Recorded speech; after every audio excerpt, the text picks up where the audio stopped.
In this video, we're going to learn how to complete a bar graph. So if we have a problem like this that says the teacher kept track of students' favorite pets, use the data in the table to complete the bar graph below. So this is the table and this is the data in it. Okay, so these are the class favorite pets. This is the type of pet: dog, cat, hamster, fish. And this is the number of students whose favorite pet is a dog, whose favorite pet is a cat, whose favorite pet is a hamster, whose favorite pet is a fish. And so we could see these here. So for dog, it's 100. And then for a cat, it's 75.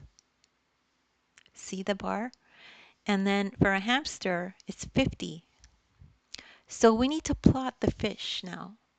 So in the table, find the fish row. The number of students that chose fish as their favorite pet is 25. That's here, see? Now, set the length of the missing bar to 25 and draw in the bar. So you could see here the dotted line is set at 25, and that's how many fish, how many students have fish as their favorite pet.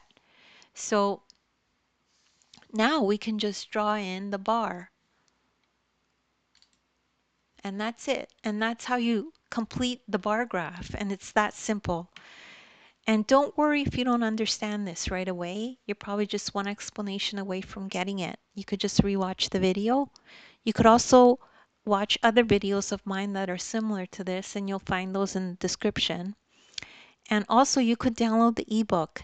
In the ebook, I have this exact lesson. You could follow along as you watch the video. Thank you so much for listening, and please make sure to like and subscribe.